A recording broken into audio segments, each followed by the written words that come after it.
하둘셋. 안녕하십니까. 3화1월입니다. 김성동 교수님저 제5판 형법평론 제2회도 250페이지 로마제 이번에 위법성의 실질 보겠습니다.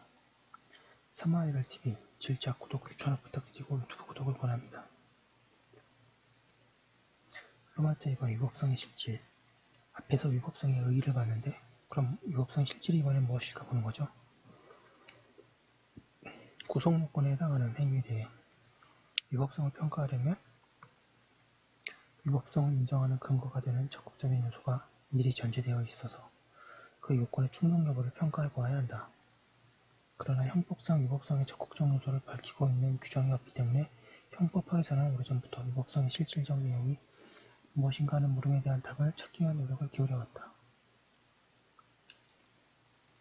1번에 형식적 위법성론과 실질적 위법성론. 양가 1번에 형식적 위법성론. 위법성의 실질이 무엇인가를 적극적으로 규명하는 대신에 위법성의 형식적인 법규범 위반으로 이해하는 견해, 규범 위반설이다. 이러한 입장에 의하면 위법성의 751페이지 본질은 법규범에 규정된 자기 또는 부자기 의무에 침해해 있다고 본다. 이러한 태도를 오늘날 형식적 위법성론이라고 하는데 이에 대해서는 위법성의 내용이 공허하다는 비판이 가해지고 있다. 뿐만 아니라 형식적 위법성론에 의하면 구성요건에 해당하는 행위는 형식적으로 위법하게 되므로 형식적 위법성론은 법적 구성요건에 충족하게 되는 의미를 가지는 것에 불과하게 된다.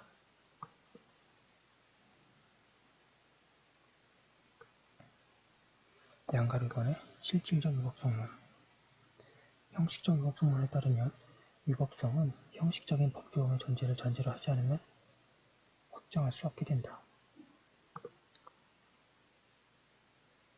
따라서 위법성의 실질을 찾으려면 법규범이 만들어지기 전 단계에서의 의문, 즉 도대체 어떤 행위를 법규라고 분류하여 법규범에 담을 것인가 하는 문제에 답하지 않으면 안 된다. 중세 시대에는 신의 명령 위반을 법규라고 하였고 보다 세속화된 시대에는 추상적인 도덕규범 내지 사회의 윤리 등의 위법성의 실질과 관련한 물음에 대한 답으로 나타났다. 하지만 이러한 의미의 추상적인 기준은 어떠한 내용이든 간에 형이상하게 터잡고 있으므로 구체화되기 이해가 어려워 형법 적용에 있어 자의성을 가져올 우려가 있을 뿐만 아니라 형법의 객관성 내지 정형화 요구에도 부응하지 못한다. 바로 이 때문에 오늘날 규범에 의하여 보호되어야 할 가치와 이익의 총화를 나타내는 추상적인 개념, 즉 보호법익을 전제로 하여 법익 침해를 불법 내지 범죄의 실질 내용으로 보는 견해가 지배적인 견해로 자리잡게 되었다. 양가 3번에 형법의 태도. 반가 1번에 형법의 규정 형식. 우리 형법은 위법성의 실질 내용을 규명하여 이를 위법성의 적극적인 요소로 규정하고 있지 않다. 그 대신에 행위의 위법성을 부정할 수 있는 위법성 조각사역을 규정하여 줌으로써 이에 해당하지 않는 행위는 위법성이 인정되는 행위라고 판단하도록 하는 소극적인 개념 규정 방식을 취하고 있다. 하지만 우리 형법은 위법성 판단이 형식적으로 이루어지지 않고 실질적인 척도를 가지고 이루어지도록 하는 메커니즘을 마련해두고 있다. 즉 형법 제20조에 의하면 구성요건에 해당하는 행위라도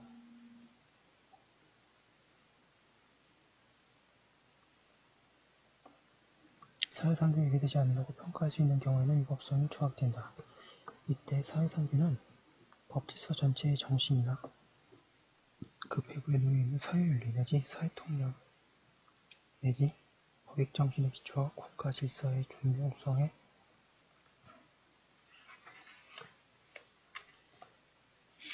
250페이지 이 인식을 기초로 한 국민일반의 건전한 도의감이라고 해석되는데 이러한 사회상규의 내용은 위법성을 순수하게 형식적으로만 판단하지 않도록 하는 실질적인 기준을 제시하고 있다.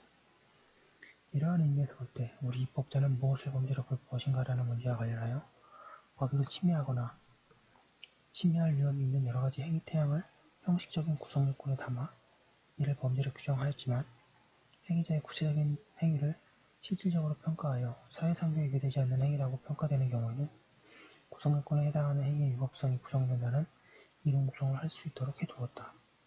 반가로 이번에 실질적 위법성의 소극적 차원, 실질적 위법성 조각사유, 사회상규가 위법성의 실질을 판단하는 기준이라고 해서 법관이 사회상규를 기준으로 삼아 어떤 행위가 적법한 행위 또는 불법한 행위인지를 적극적으로 판단해야 한다는 의미는 아니다.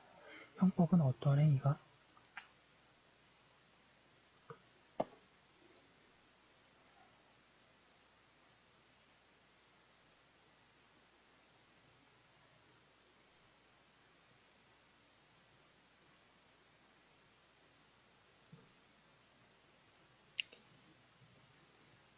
형법은 어떤 행위가 다른 위법성 조각 사이를 충족시키지 못하더라도 사회상규에 위배되지 않는다고 판단할 때에는 위법성이 조각된다는 의미로 이해해야 한다. 이와 같이 형법상의 사회상규라는 개념을 적극적으로 위법성을 근거지으는 실질 요소가 아니라 소극적으로 위법성을 조각시키는 실질 요소로 이해해야 하는 이유는 분명하다. 만약 사회상규를 위법성을 판단하는 적극적 실질적 기준으로 사용하게 되면 사회상규의 기준인 국민위반의 건전한 도의관념이나 사회윤리 또는 사회통념상 용인 가능성이라는 고도의 추상적 기준에 따라 가발성 여부를 판단하게 되어 결국 범죄 실사를 실질적으로 이해하는 실질적 범죄 개념과 맞닿게 되기 때문이다. 적극적 실질적 위법성 이론은 형식적 범죄 개념을 출발점으로 삼아야 하는 형법 해석의 태도에 배치된다. 위법성을 소극적 실질적 기준에 따라 판단한다고 하더라도 사회상규라는 고도의 추상적 기준을 사용하게 되면 형법 적용상의 법적 안정성이 위태롭게 되는 문제점을 피해갈 수 없다. 뿐만 아니라 사회상규를 위법성을 근거지으는 실질적 요소로 보는 태도와 부진정 부작위범의 보정 의무의 발생으로서 사회상규나 조리를 인정하는 태도가 결합하게 되면 사회상규가 부작위 주체의 보증인적 지위를 근거지으는 역할을 하게 되어 가벌성을 확장할 우려도 있다. 이에 관해서는 부작위범론을 설명한다.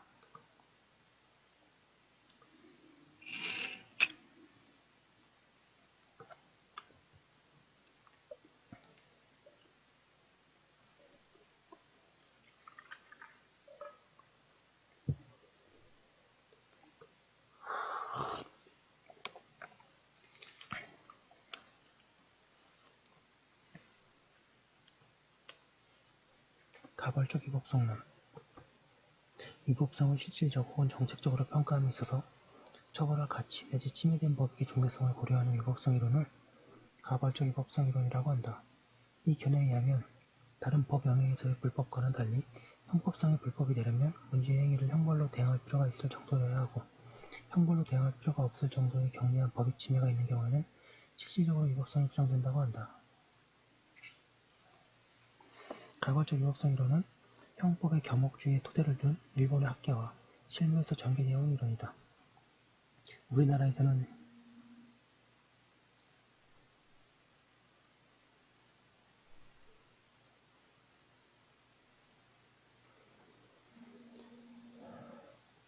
침해된 법익과 보존되는 법익과의 형량관계에서 침해의 정도가 경미한 것으로 판정되는 경우에는 구속요건 해당성을 인정하되 가벼운 위법성을 조각하고자 하는 견해가 이러한 계열에 속하는 것으로 볼 수 있다.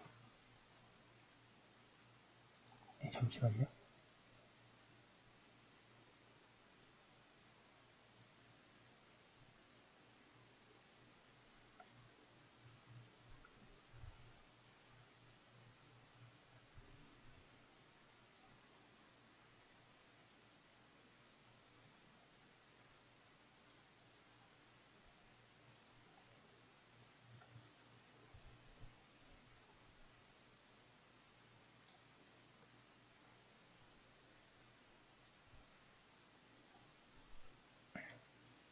대법원도 홍산 판매 할당량을 충실히 이행하여 국고수익을 늘리려고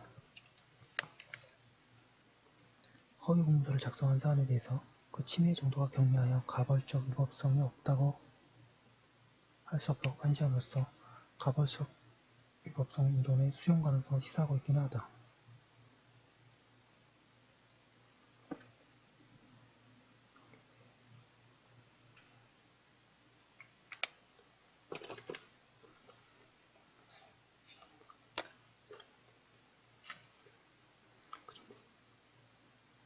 그러나 우리나라 형법에는 일본 형법과는 달리 위법성의 실질적 내용 파악의 근거가 될 수 있는 사회상규 불위배 행위라는 개념이 있어서 법익 침해가 경미한 경우 위법성 조각 사유로 인정할 수 있는 실정법적 근거가 마련되어 있고 실질적으로 처벌할 거가 없는 경우에는 선고유예라는 제도를 통해 형법의 겸목주의를 실현할 수 있는 가능성이 있기 때문에 가벌적 위법성 이론을 받아들일 필요성이 없다고 하겠다. 지금 형식적 위법성론, 실질적 위법성을 봤고요. 그 다음에 2번에 위법성의 실질과 실질적 범죄 개념, 불법의 실질 보겠습니다.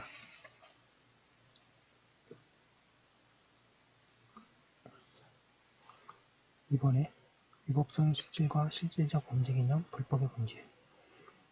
양가 1번 범죄 실질과 법익 개념. 위법성의 실질에 관한 물음은 무엇을 범죄로 할 것인가라는 실질적 범죄 개념의 문제이다. 실질적 범죄 개념은 형법상 구성요건이 만들어지기 이전 단계에서 제기되어야 하는 물음으로써 형사정책적 의미에서 어떠한 행위를 범죄로 만드는 본질적 요소가 무엇인가 하는 문제와 직결된다. 범죄 실질 내지 불법의 본질을 파악하는 데 결정적인 영향을 미친 것은 18세기의 계몽주의 사상이라고 할 수 있다. 자유, 평등, 특히 국가와 개인 간의 관계에 있어서 개인의 권리를 강조한 18세기 계몽주의 사상의 영향을 받아 19세기 초에는 주관적 권리의 보호가 형법의 중심 자리로 부상하였다. 이에 의하면 국가의 형벌권을 발동하려면 권리 주체의 소유와 재산에 대한 침해가 있어야 하고 형법은 개인의 주관적 권리를 보호해야 하는 보호법으로서의 역할을 다해야 한다고 하였다. 당시 정치적인 신진 세력으로서 급부상한 부르주아 시민계급은 절대 군주의 권력남용과 업관의 자유의 방지를 위해 형벌권의 발동 근거를 형식적 의미의 법률로 규정할 것을 요구하였고 이러한 요구에서 형벌권의 발동 근거의 실질 내용이 바로 권리 254페이지 침해라고 보았기 때문이다. 그 후 1834년에 독일의 비른바움이라는 학자가 형법에서 주관적 권리라는 개념 대신에 익이라는 개념을 내세운 이래 계몽주의의 자유주의적 전통적 개성 발전시켜 범죄의 실질이 법익 침해에 있다고 보는 견해가 지배적인 태도로 자리 잡게 되었다. 오늘날 법익이란 사회와 국가 내에서 평화로운 공존 질서를 유지하기 위해 법률을 통해 보호해야 할 가치나 이익을 말한다. 예컨대 살인을 범죄함으로써 보호되는 법익은 인간의 생명이고 상해나 폭행은 범죄함으로써 보호되는 법익은 인간의 신체의 완전성이며 절도나 강도 등은 재산 침해에 대한 형벌을 부과함으로써 보호되는 법익은 개인의 재산이다.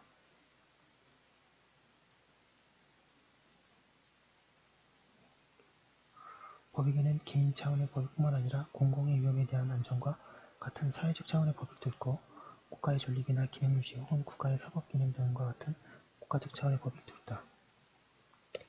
형법은 이와 같은 다양한 차원의 법익을 보호하기 위해서 그러한 법익을 침해하는 행위의 여러 가지 양태들을 선별하여 구성요건을 담아 범죄를 만들었기 때문에 오늘날 범죄의 실질을 법익 침해라고 부르는 데에 광범위한 공감대가 형성되어 있다. 이 때문에 오늘날 발전된 서구 형법 이론학에서 실질적 위법성 이론의 중심에 보호법익이라는 개념이 등장하지만 사회단계라는 추상적 개념은 실질적인 판단 기준으로조차도 구성되고 있지 않다. 뿐만 아니라 실질적 범죄 개념론 내지 실질적 위법성론과 법익에 매개되는 형사입법론 내지 형사정책적 차원의 범죄와 또는 비범죄와에 기여하는 것을 본령으로 삼고 있는 것이지. 형식적 범죄 개념을 출발점으로 삼는 형법 해석론에서는 입법자가 이미 준고로 삼은 법익을 구성요건 개념을 해석하는 준거점으로 삼고 있는 것이다.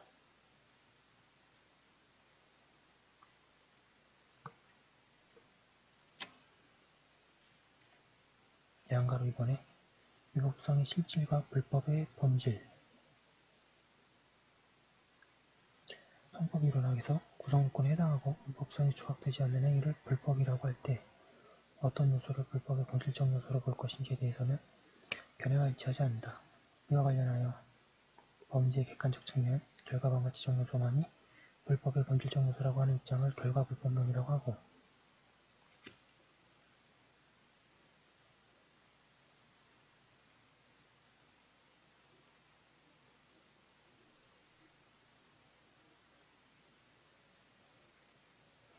범죄의 주관적 측면, 행위방가치적 요소를 불법의 본질적 요소라고 하는 입장을 행위불법론 내지 인적불법론이라고 부른다. 255페이지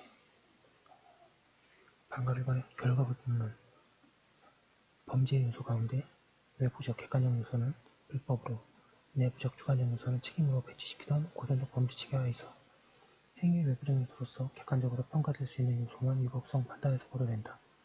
이 체계하에서는 결과방가 지정 요소만이 불법의 본질적 요소로 내세우게 된다.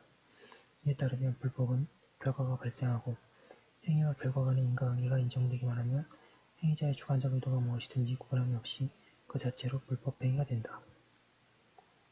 오늘날 이러한 태도를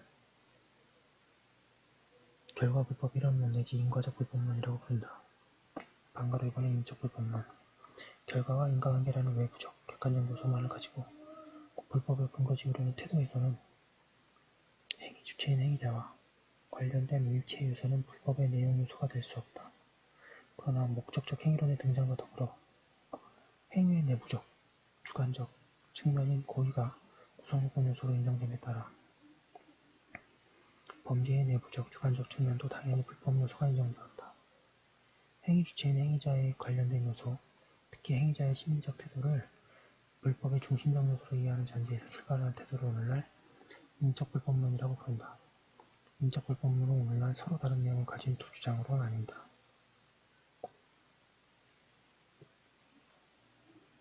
동그라미 1번에 행위불법 이론론 인적 불법론의 태도를 극단적으로 밀고 나가면 결과는 행위자의 내부적 주관적 태도가 외부로 우연하게 표출된 것에 불과할 뿐 불법의 요소로 파악되지 않고 오직 행위자의 주관적 의도만으로 불법을 구성하게 된다.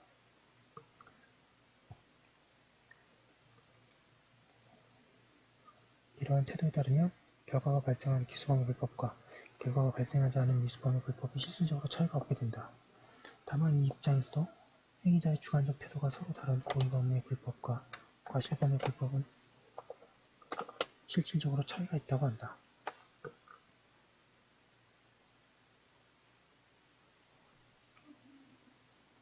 이와 같이 불법의 본질을 행위자의 규범반적 주관적 의도, 즉 의도반 가치로 환원하면서 결과는 단순히 객관적 가벌성의 조건으로만 이해한 입장을 행위불법 이론론이라고 부르는데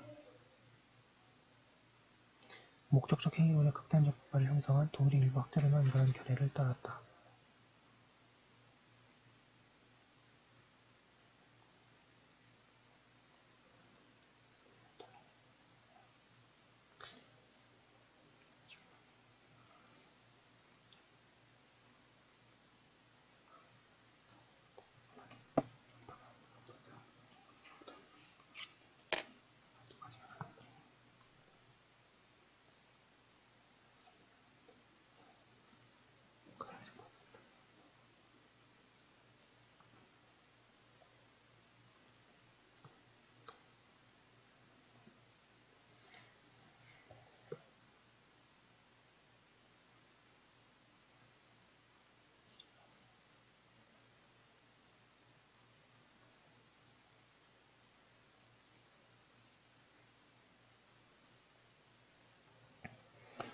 동그라미 2번에 결과불법, 행위불법 이원론 불법 개념을 이해함에 있어서 행위의 주체적 측면인 행위자의 내부적 주관적 태도를 도외시해서는 안 된다는 인적 불법론의 취지를 충실히 하면서도 범죄의 외부적 객관적 측면도 여전히 불법의 내용 요소로 이루는 것으로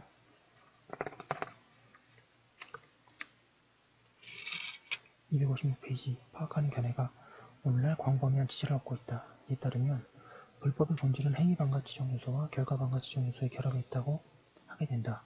이와 같은 태도로 오늘날 결과불법, 행위불법 이원론이라고 부른다.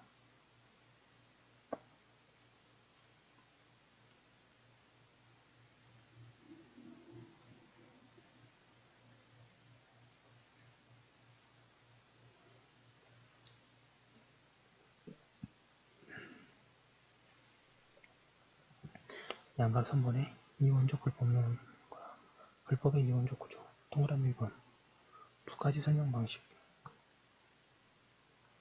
범죄가 주관적 요소와 객관적 요소의 결합으로 이루어져 있음을 인정하는 한 불법을 구성하는 요소에도 결과반가 지정 요소 이외에 행위반가 지정 요소가 포함되어야 한다. 불법은 구성요건에 해당하는 행위가 실질적 위법성의 판단을 거쳐 위법성이 조각되지 아니한다는 평가를 받은 행위로서 실질적 범죄 개념과 맞닿아 있는 것이기 때문이다.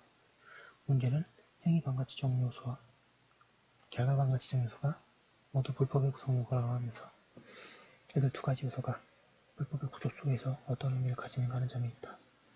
이와 관련해서는 크게 두 가지의 서로 다른 설명 방식이 존재한다. 즉, 동그라미 1번의 모든 불법 형태가 언제나 행위 반가치와 결과 반가치라는 두 가지 요소로 이루어져 있다고 설명하는 태도, 이하에는 교집합적 설명 방식이라고 함과 동그라미 2번 원칙적으로 행위 반가치적 요소와 결과 반가치적 요소를 모두 요구하는 불법 유형, 고의기수 범의 불법도 있지만 행위 반가치적 요소로만 구성되는 불법 유형 미수범도 있고 결과 반가치적 요소로만 구성되는 불법 유형 과실범도 있다고 설명하는 태도, 이하에서 합집합적 설명 방식이라고 함이 있다. 동그라미 2번에 두 가지 설명 방식의 차이와 불법의 이원적 구조. 두 가지 설명 방식 모두 고의 기수범의 불법은 결과 반가치적 요소와 행위 반가치적 요소를 동시에 교집합적으로 포함하고 있어야 한다고 한다.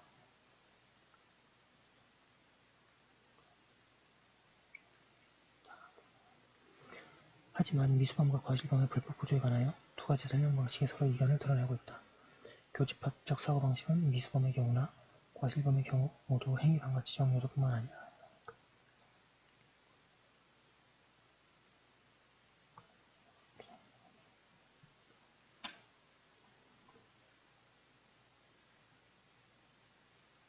교집합적 사고방식은 미수범의 경우나 과실범의 경우 모두 행위 반가치적 요소뿐만 아니라 결과 반가치적 요소도 존재한다고 설명하지만 합집합적 사고방식이 미수범의 경우 행위 반가치적 요소는 존재하지만 결과 반가치적 요소는 존재하지 않고 과실범의 경우에는 결과 반가치적 요소는 존재하지만 행위 반가치적 요소는 존재하지 않는다고 한다. 이러한 설명 방식의 차이는 결국 양 입장이 행위 반가치적 요소와 결과 반가치적 요소를 다르게 파악하고 있는 데에서 비롯된 차이에 지나지 않는다. 생각컨대 행위 반가치 개념을 사회의 객관적 가치 질서의 관점에서 내려지는 행위에 대한 부정적 가치 판단이라고 이해하면 행위 반가치적 요소에는 고의범의 고의 이외에 행위자의 잘못된 행위 수행의 방식도 포함되는 것으로 이해할 수 있다. 또한 257페이지 결과 반가치 개념을 행위가 초래한 외부적 사태에 대한 부정적 가치 판단이라고 이해하면 결과 이외의 결과 발생의 위험성도 미수범의 결과 반가치적 요소로 파악될 수 있다. 이러한 맥락에서 보면 형법상 불법의 모든 유형에는 불법 고유의 행위 반가치적 요소와